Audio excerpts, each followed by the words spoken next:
السلام عليكم ورحمة الله وبركاته. وردتو تابدا وتوتا كني زالة تمو فكويمو أرانتنا فيديو جايب سيزات يتوقع بدين سنقال يجري فيديو أنا هنقط أمور تشوف بيشات نفانا في تايسا سنجنا لايك وشير سبسكرايب ورد نانجرو سني سكر تنجي ده سنجين شير يدان نفانا ترسيدان سنجا فيديو جايب سيزات يبي رياكتي أجايب أخن تجيشور نفانا ترسيدان سا فيديو كوني مغروتو فيديو يسنا مدري تتكاد له هنركني جيشورا hanga ammaatti takkaadis namni laaleetis argaleen hin jiru waan ta'eef viidiyoo kana hanga xumurchaatti nafa turte taatan isin jaa na waliin daawwadha nyaata na itti uumaa sana jiru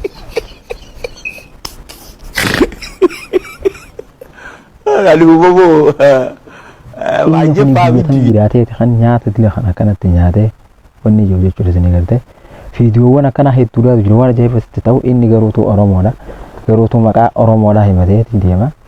channel isa kana jala sente TikTok fi hunde isa jala tuyalde atuma ro ajaib di tun fitu waan ajaib sitam namni gaafa nyaata kanatti nyaata kana eessa jiraata jette garuu inni jolle harar giraate jira metto fi tifafad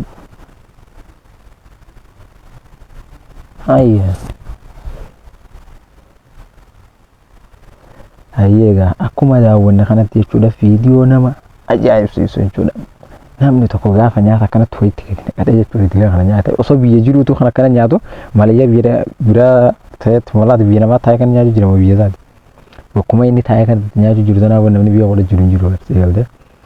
mee eegga dhugaa maatii taaluma kanaa nutti fafaa bara maatii takbar gurbaan kana kanaatii miti mee ayyaayi aduh bobo wajib pamiti dah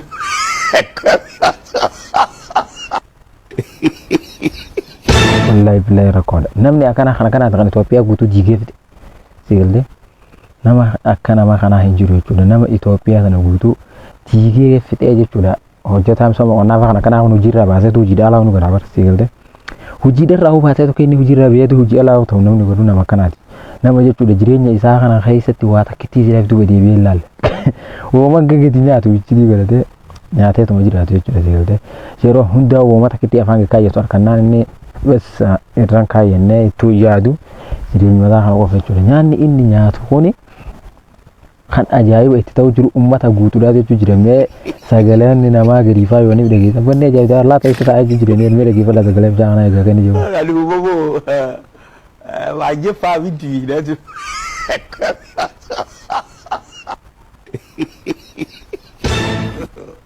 God have mercy.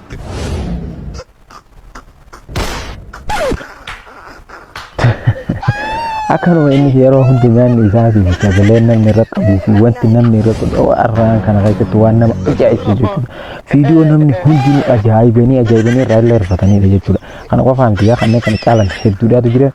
Reaaktii ajaa'ibaa kanarraafis waliin gonaan isin ija daawwattoota kiyya jaalatamaaf kabajamoo akka isin gadiyyatti chaanala laayik sheer sabskiraayib godhaan isin ija hanga xumurcha qophichaatti warreen faana turtanii daawwatan viidiyoowwan akkanaa reaaktii godhuudhaa fi akkasuma qophii mudannoo tan adda addaatu jira qophiiwwan mudannoo kan adda addaa kanatti qabannee waliin isiniif dhiyaanna jeetii jira hanga xumurcha qophichaatti warreen daawwatan galatoomaa isin ija.